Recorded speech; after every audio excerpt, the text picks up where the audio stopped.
Halo semua, selamat datang di Keluh Kesah Reddit, di mana kami akan berbagi cerita menarik dari seluruh belahan dunia. Kali ini kami akan membagikan cerita dengan tema Malicious Compliance, yaitu mengisahkan tentang sengaja mengikuti arahan orang sok tahu dengan maksud buruk. Berikut ceritanya. Cerita pertama, waktu sakit. Beberapa waktu lalu aku bekerja sebagai mekanik badan pesawat untuk sebuah maskapai penerbangan. Itu adalah pekerjaan, bukanlah karir. Kami biasanya memperoleh 1 hari sakit per bulan, dan kami bekerja bergiliran hari libur. Jadi aku tidak memasangkan hari sakit dengan waktu liburku untuk membuat akhir pekan yang panjang. Aku tidak punya niat untuk bertahan lama di pekerjaan itu. Aku didisiplinkan untuk latihan ini, karena kami seharusnya menyelamatkan kami dari hari sakit untuk penyakit yang sebenarnya, bukan hanya 1 hari. Aku bertanya apa yang harus aku lakukan jika surat itu dihapus. Karena pada saat itu surat itu adalah surat kertas yang sebenarnya di folder Manila di lemari arsip. Untuk menghilangkannya, aku harus menjalani 6 bulan tanpa hari sakit. Setelah 6 bulan, sampai hari ini, aku berbicara dengan bos tentang hal itu.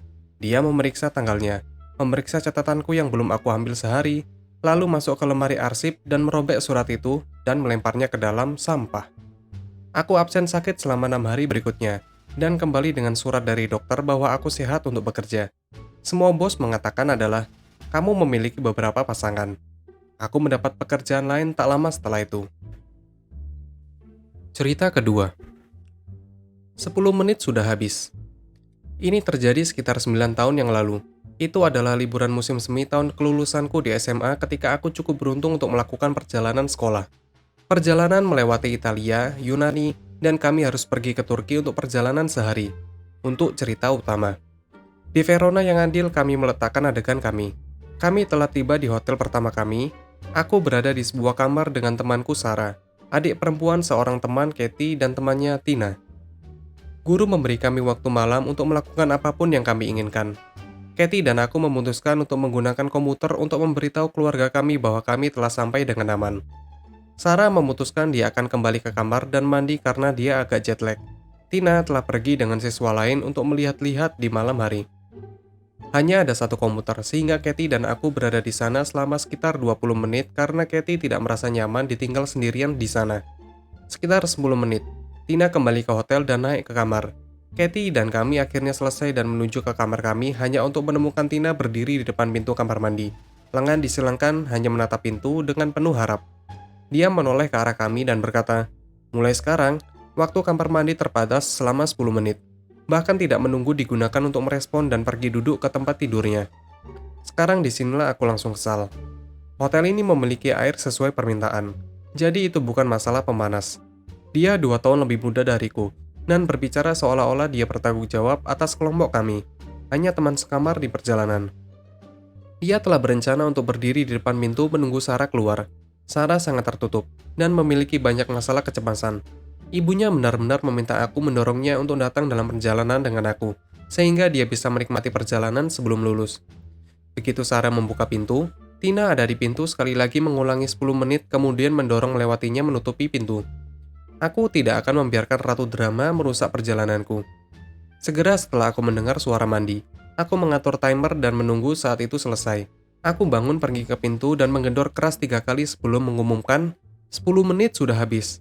Tina membuka pintu sambil melototiku, dan aku mengutarakan pikiranku. Ini adalah perjalanan SMA.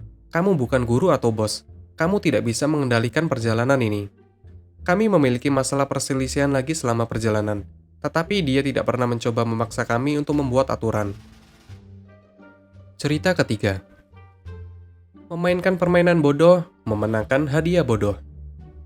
Beberapa tahun yang lalu, aku bekerja sebagai satu-satunya SME, Subject Matter Expert, untuk sebuah perusahaan kecil, dan itu luar biasa.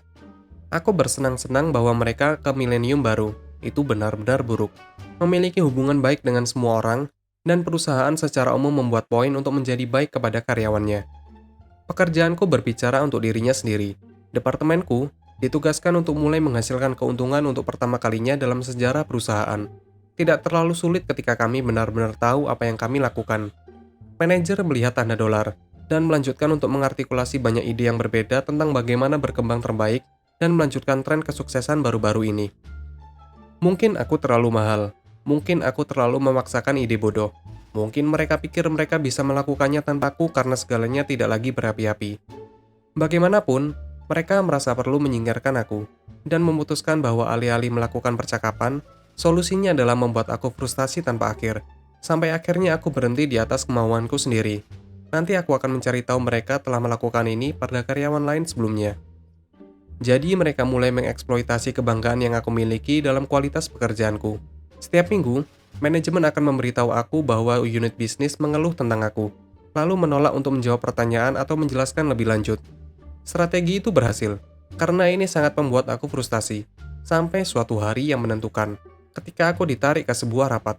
Itu tentang topik yang tidak terkait, tetapi tentu saja mereka harus menyebutkan sekali lagi bahwa unit bisnis mengeluh. Kamu menyangkal aku setiap dan semua informasi tentang keluhan samar-samar ini. Apa yang kamu harapkan aku lakukan? Jawaban mereka, aku ingin kamu berbicara dengan kepala unit bisnis. Demi Tuhan, tidak bisakah kamu menyelesaikan masalah sendiri? Jadi aku memutuskan itulah yang akan aku lakukan, dan duduk keesokan harinya untuk mengetik pesan berikut. Yang terhormat, kepala unit bisnis. Aku diberitahu kemarin untuk keenam kalinya bahwa unit bisnis mengeluh tentang aku. Untuk keenam kalinya aku meminta perincian, hal-hal mendasar seperti subjek pengaduan, dan untuk keenam kalinya, setiap dan semua informasi ditolak mentah-mentah kepadaku. Aku tidak tahu mengapa manajemen tidak tertarik untuk memecahkan masalah, malah memilih untuk bermain tebak-tebakan dengan gugup. Bagaimanapun, karena seseorang tampaknya tidak dapat lagi mengharapkan informasi untuk diteruskan, aku sangat menyarankan Bapak untuk menangani semua masalah secara langsung dengan aku. Dengan cara ini aku akan dapat memastikan bahwa mereka tidak hanya dianggap serius, tetapi juga benar-benar ditangani. Hormat kami, namaku. PS, dengan ditulisnya pesan ini aku menganggap masalah ini sudah selesai, sampai pada saat seseorang memberi aku subjek keluhan yang sebenarnya. Dengan sisi manajemen, tidak butuh waktu lama bagi mereka menarik aku ke ruang rapat dan menyuarakan ketidaksenangan mereka. Tetapi karena aku tidak melakukan apa-apa selain menyajikan fakta, tidak ada yang bisa mereka tuduh selain menunjukkan perilaku buruk mereka sendiri. Mainkan game bodoh, menangkan hadiah bodoh. Mereka pada akhirnya menemukan tulang punggung untuk memberitahu aku bahwa aku harus mencari pekerjaan di tempat lain, dan aku pindah ke padang rumput yang lebih hijau. Sampai hari ini aku hanya bisa berspekulasi mengapa mereka memilih untuk meracuni hubungan, daripada hanya meminta aku untuk mencari pekerjaan baru dan membiarkan aku pergi dengan hubungan baik. Oh ya, departemenku, itu ditutup tahun berikutnya. Begitulah ceritanya. Apabila kalian suka, kalian bisa like dan berkomentar di bawah. Jangan lupa subscribe untuk membantu channel ini. Sampai bertemu di video selanjutnya.